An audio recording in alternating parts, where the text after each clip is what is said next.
Hello' friends, আজি আমি আহিছোঁ জাগিৰোডত থকা নিজৰা পাৰ্কলৈ।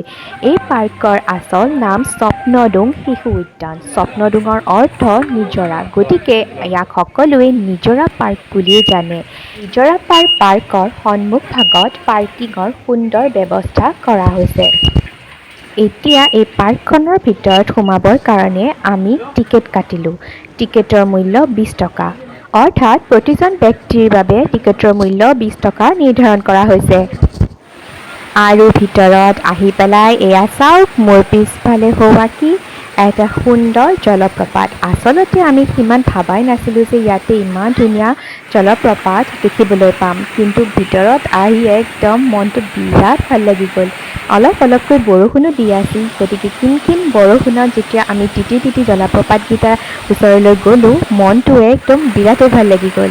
ইয়াতে দুটা জলপ্ৰপাত আছে, অৰ্থাৎ এটা ডাঙৰ, এটা অলপমান সৰু। তাৰ পাছতে আমি জলপ্ৰপাতকেইটা চাই পেলাই বোলো গোটেই নিজৰা পাৰ্কখনেই এবাৰ চাই লওঁ। গতিকে এফালৰ পৰা আমি চাই গ'লোঁ। গতিকে চাৰিওফালৰ প্ৰাকৃতিক সৌন্দৰ্য দেখা পাই ইমানেই বেছি ভাল লাগিলে, কাহানিও কল্পনা কৰা নাছিলোঁ যে ইয়াতে আহি পেলাই ইমানেই ভাল লাগিব। এটাৰ পাছত এটা বস্তু ইমান ধুনীয়াকৈ সজাইছে, বনাইছে আৰু ৰাখিছে, তাৰ বাবে উদ্যান কৰ্তৃপক্ষ সঁচাকৈয়ে প্ৰশংসাৰ যোগ্য।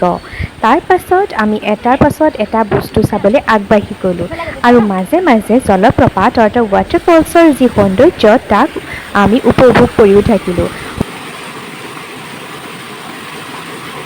এইবাৰ আহি থাকোঁতে আমি এটা ডাইনাছৰ দেখিবলৈ পালোঁ। ডাইনাছৰটো দেখাৰ লগে মোৰ ল'ৰাটোৱে বিভিন্ন প'জ দি ফটো উঠিবলৈ ধৰিলে। এনেদৰে আমি পাৰ্কখনৰ মাজেৰে খুব সুন্দৰকৈ আগবাঢ়ি থাকিলোঁ। যিহেতু কিনকৈ বৰষুণো দি আছে, গতিকে প্ৰাকৃতিক সৌন্দৰ্যটো বেছি ফুটি উঠিছে।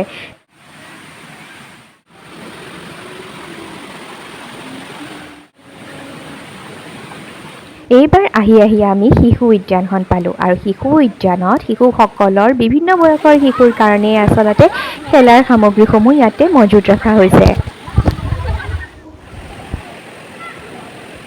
যিহেতু নিজৰা পাৰ্কৰ মূল আকৰ্ষণেই হৈছে ইয়াত থকা দুটা জলপ্ৰপাত, গতিকে এই দুটা জলপ্ৰপাতৰ যি সৌন্দৰ্য তাক উপভোগ কৰি থাকোঁতে আমাৰ বহুত সময় কেনেকৈ পাৰ হৈ গ'ল আমি গমেই নাপালোঁ।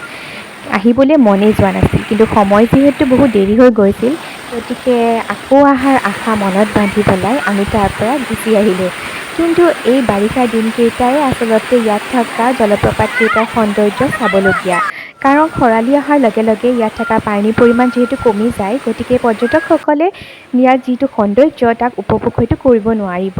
গতিকে আপোনালোকে যদি এই গৰমৰ বন্ধতেই এই জাগিৰোডত থকা নিজৰা পাৰলৈ এপাক আহিব বিচাৰে, আহিব পাৰে।